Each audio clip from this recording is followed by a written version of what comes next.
Hey folks, JB Glancy here, recording this Module 2 discussion post from my own home, finally, where I have internet after a week and a half. How about that? Good times. So let's get into it.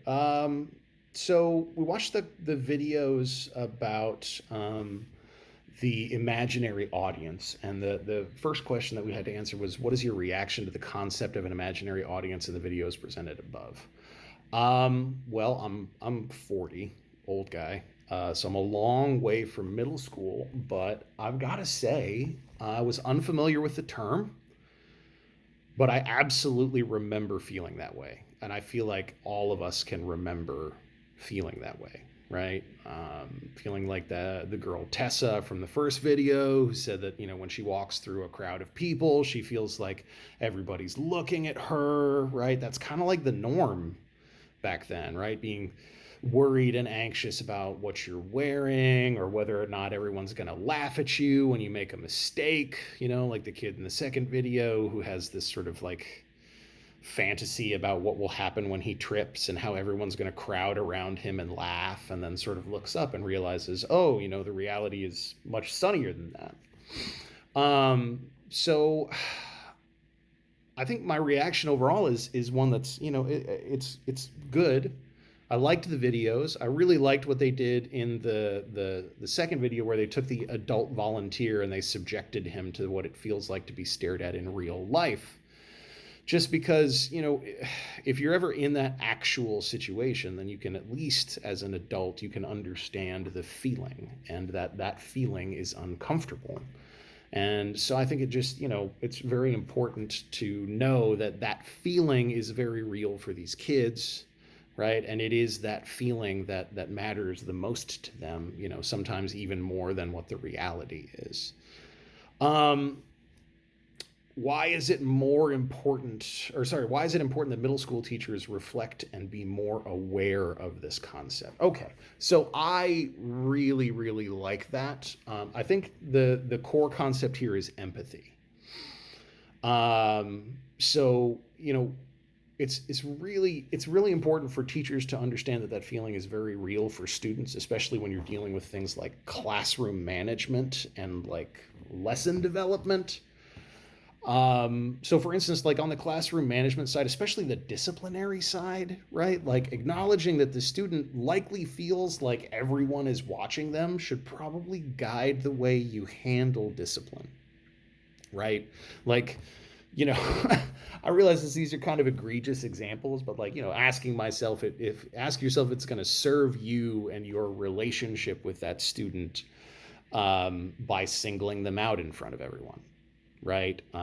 Making a comment about a mistake that they made in front of everyone, right? And understanding that the severity of their reactions to, even what seem like very basic corrections in the classroom may be extremely enhanced by the fact that, they feel that invisible audience, right? They feel like everyone is staring at them.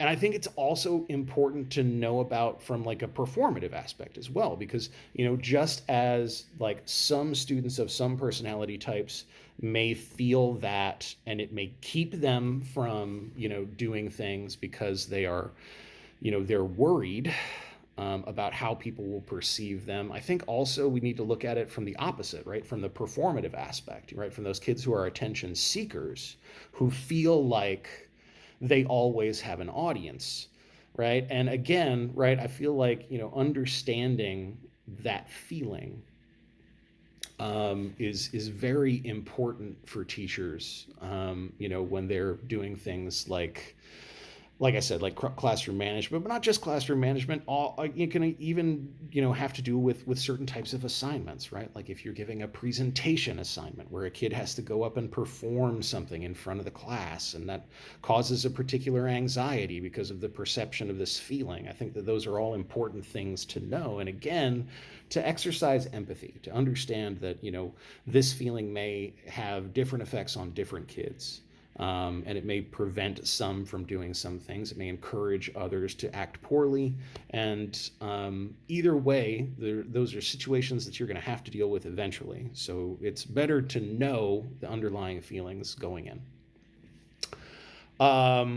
The last question said, which article did you read and how did it increase your understanding of the developmental changes of middle level learners?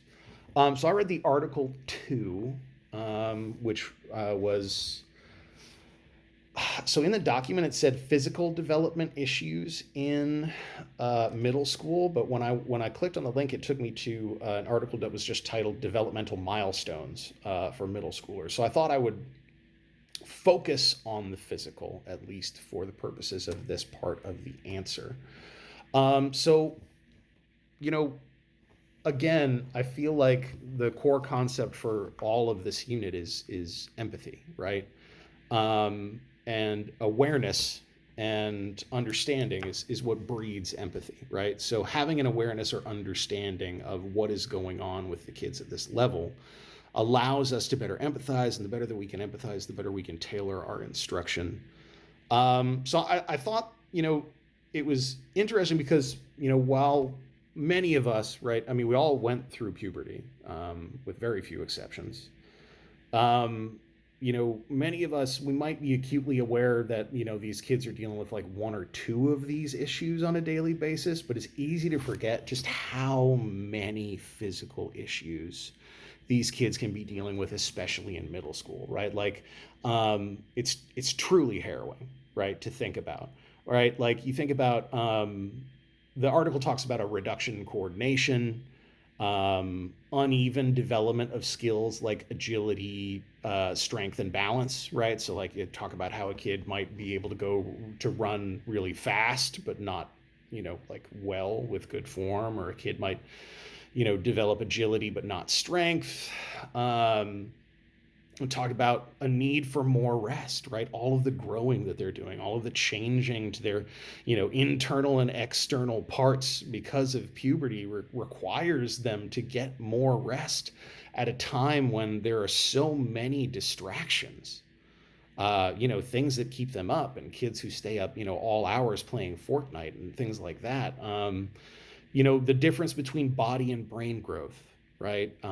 Teachers, especially, like looking at a kid and seeing a kid of a certain size and stature, and then maybe making an assumption about how that kid's emotional or cognitive development is, in line with that kid's physical development is not a safe assumption to make.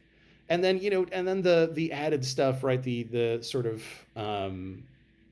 once the added muscle mass it comes in, especially for males, right? This sort of perceived need for gains, right? As it relates to things like sports, gains in strength and agility, or gains in body mass, or whatever, sort of external barometer that they're using to gauge, their level of fitness or attractiveness, right? All of those things are, things that are physical milestones that these kids are dealing with. And I'm just thinking, like, as an adult, dealing with one of those on a daily basis, right? Like dealing with reduced coordination on a daily basis, that's like a serious problem, But I can't even, imagine anymore as an adult what it would be like to try to deal with all of those things at once. So again, I just, either way, it just, the article, I think, increased my understanding of just like how much these kids have to go through often. And, not every kid is going to be going through every single one of those things, but it's possible. And I think it just reminds me to be like a little kinder, like a little more gentle, and remind myself that, these kids are going through this stuff, but none of it is by choice. These physical milestones, these things that the ways that their bodies are developing, and the side effects that they have to deal with, none of that is a choice, right? It's just something that they have to go through, and we should really learn to give them the benefit of the doubt, when it comes to factoring that into our relationships with our students every day. Um, the Part 2.2 of the discussion post asked us to look at table 3.2, which was the tendencies of students who prefer to learn in particular ways, on page 57 of the text. I was in the ebook, but I was able to find the figure, but it was on page. Oh, I guess. Oh, all right. I thought the page was wrong, but I guess it was on page 56. So wonderful. But it talked about the tendencies of students who prefer to learn in particular ways. My initial reaction to this figure, to the generalizations in this figure, was to sort of get my hackles up, because I don't really like generalizations, like coming from a person who used to teach logic. Generalizing from the particular is a fallacy that we've gone over often. But it does say tendencies, right? It doesn't say absolutes, right? It just says tendencies, and that these things tend to be true, may in fact be true. So I tended to view these things more as like general guidelines for things that you might want to try or look through, because it does say tend to, right? It doesn't say absolutely. And I think that was the source of my reaction, right? The first one, for instance, says that students who prefer to learn through sight tend to enjoy reading and being read to. Okay. Now, I am a person who learns through sight. I would categorize myself as a visual learner, right? And I do enjoy reading, but I don't really enjoy being read to. Um, not anymore. I think maybe I did when I was a little kid, but once I gained my feet and found my confidence, I didn't really like being read to anymore. I often felt slowed down, right? Like, I wish I could get through this faster. Um, I do like music, but I don't hum to myself, and the idea or the concept of humming to myself, um, sort of, I don't know, rubs me the wrong way. But again, right, like, that's just me generalizing from my own experience, I guess. Um, Either way, I'm certain that there are many exceptions to these, right, and that these are not in fact rules. They're just tendencies. I do think that it makes sense, though. I can see, based on what I know about cognitive theory, I can see how each of these would tend to make sense, right? Like a student who prefers to learn through, students who prefers to learn through hearing, would be good at taking notes, right? Have good organization skills, right? And prefer quieter surroundings, right? Or students who prefer to learn through moving, that they obviously are going to want to be more animated and outgoing. They're going to want to try new things. They're going to be messy, right? And then students who learn through touch, they're going to prefer, manipulatives, things that they can touch and move when they're being introduced to a topic.